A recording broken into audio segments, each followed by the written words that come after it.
आबकारी विभाग रीवा के अधिकारी साल 2022 लगते ही शराब ठेकेदार की मिलीभगत से मालामाल हो रहे हैं। ऐसा हम नहीं कह रहे, बल्कि वो परिस्थितियां कह रही हैं जो शराब दुकानों में लगातार देखी जा रही हैं। इन स्थितियों की जानकारी आबकारी विभाग के नीचे से लेकर ऊपर तक के अधिकारियों को होने के बावजूद ओवर प्राइसिंग के इस महाखेल पर कोई लगाम नहीं लगा पा रहा। कार्रवाई न होना और शराब दुकानों में ओवर प्राइसिंग का खेल नहीं रुकना इस बात की ओर इशारा करता है कि आबकारी विभाग के अधिकारी शराब दुकानों के लिए प्लेसमेंट एजेंसी का काम कर रहे लोगों से भरपूर उपकृत हैं। इन्हें सतना जिले में शराब उपभोक्ताओं से खुली छूट की इजाजत दे दी गई। बीते दिन गंगेव में ओवर प्राइसिंग का ताजा तरीन मामला सामने आया। गंगेव शराब दुकान में लंबे समय से ओवर रेट में शराब बेची जा रही थी। दुकान में रेट सूची चस्पा नहीं करने ग्रामीणों के द्वारा लंबे समय से विरोध किया जा रहा था। शिकायत की जा रही थी, जिस पर आबकारी विभाग द्वारा कार्रवाई की गई। शराब दुकान मालिक के ऊपर कार्रवाई करते हुए 5,000 का जुर्माना भी प्रस्तावित किया गया है। आरोप पत्र दिया गया है, रेट सूची न लगाने का नौकरनामा प्रस्तुत नहीं किया गया है और ओवर रेट का केस पुराने उसमें दिनांक में बनाया जा चुका है इनका गंगेव का। हाँ, पर इसके बावजूद भी ओवर रेट पे बेची जा रही है। तो फिर से कार्रवाई की जा रही है। वक्त निरीक्षण जब हम लोग करते हैं तो कभी कभी नहीं मिलता है, लेकिन एक बार मिला तो हमने केस बना दिया।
उमरिया जिले के इंदवार थाना क्षेत्र अंतर्गत ग्राम मुंगमानी में बिजली की करंट से एक युवक की मौत हो गई।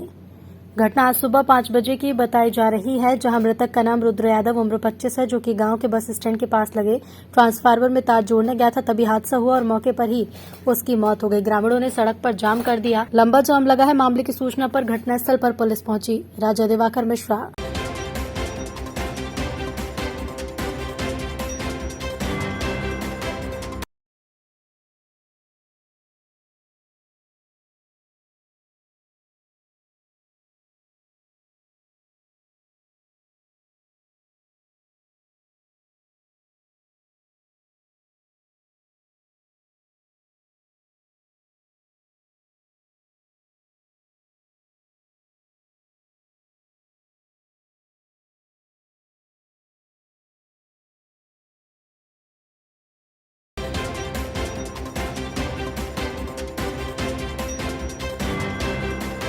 सावन माह के दूसरे सोमवार को सुबह से ही कालेश्वर बाबा के मंदिर में भक्तों की आमद शुरू हो गई है। इस दौरान श्रद्धालुओं ने बिलपत्र, महंग, धतूरा और फल के साथ भगवान शिव की आराधना की। भक्तों की भीड़ देखने को मिली। सावन महीने में आने वाले सोमवार को व्रत रखने से साल भर के सोमवार पर व्रत रखने के समान पुण्य फल प्राप्ति होती है।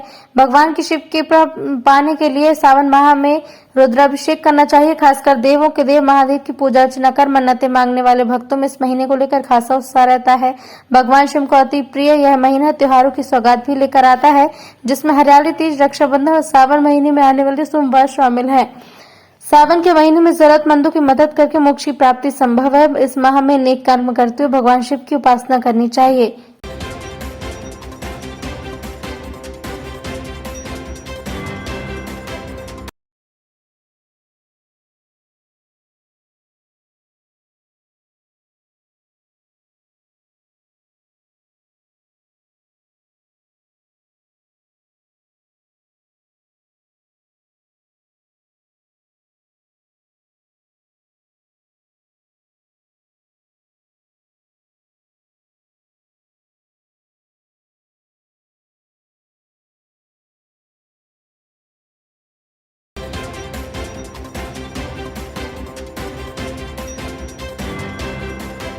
भोपाल से खबर नकाबजनी करने वाले 5 सदस्यीय शातिर गिरोह का पर्दाफाश। राजधानी भोपाल के शाहजहानाबाद पुलिस ने भोपाल इंदौर में नकाबजनी करने वाले 5 सदस्यीय शातिर गिरोह का पर्दाफाश कर लगभग 16 लाख रुपए का मशरूका बरामद किया, जिसके खुलासे के संबंध में एडिशनल सीपी सचिन अतुलकर ने कमिश्नर कार्यालय में मीडिया को जानकारी दी। पिछले कुछ समय से नगरीय क्षेत्र में जो चोरियां हो रही थी, इसलिए सभी थाना क्षेत्रों में और जोन्स में डीसीपीज़ को निर्देशित किया था कि जितने भी नकबजन गिरोह सक्रिय हैं उनके खिलाफ अभियान के रूप में कार्रवाई की जाए और जो चोरियां हुई हैं उसको बरामद किए जाएं। पिछले सप्ताह भी जोन 4 में भी काफ़ी बड़े गैंग पकड़े गए थे, जिसमें 10 चोरियां बरामद हुई थी। एक अभी जो गैंग पकड़ा गया है जोन 3 में, इसमें भी काफ़ी शातिर ये गैंग है और इसने 4 चोरियां जो बड़ी चोरियां हुई थी उसका खुलासा किया है। वर्तमान में भी आरोपियों से पूछताछ जारी है। इसमें जो इसमें घटनाएं हुई थी उसमें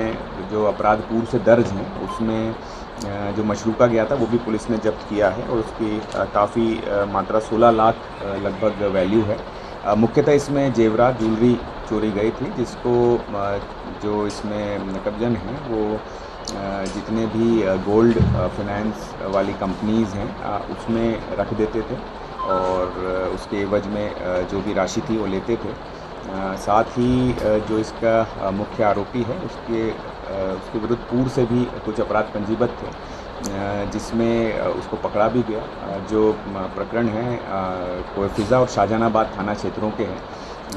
इसमें कोयफिज़ा थाने द्वारा आरोपी को पकड़ के पूछताछ की गई और पूछताछ में जो भी घटना के संबंध में जानकारी प्राप्त हुई, शाहजहानाबाद पुलिस के साथ में मिलकर सभी ने टीम के रूप में कार्य करके मशरूका भी बरामद किया है, जहां पे अन्य क्षेत्रों में इन लोगों ने मशरूका विक्रय किया था। इसमें 3 मुख्य आरोपी हैं जो गैंग के रूप में कार्य करते हैं, जिनके नाम प्रेस नोट में भी दिए हैं। साथ ही 2 सह आरोपी बनाए गए हैं जिनने चोरी गए मशरूका को प्राप्त किया है, उनको भी आरोपी इसमें बनाया गया है। मुख्य आरोपी जो है उसके 8 अपराध हैं पूर्व के और इसके अतिरिक्त वर्तमान में भी और पूछताछ भी कर रहे हैं। कुछ अन्य क्षेत्रों में भी संभव है कि इनके द्वारा चोरियां की गई होगी।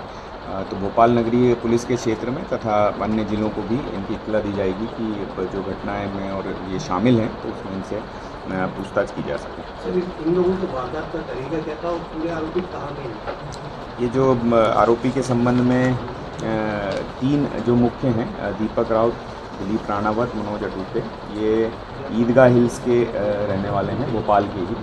और जो अन्य आरोपी हैं प्रकरण में जो हैं जिन्होंने मशरूका प्राप्त किया, इंदौर का है एक और एक भोपाल का है।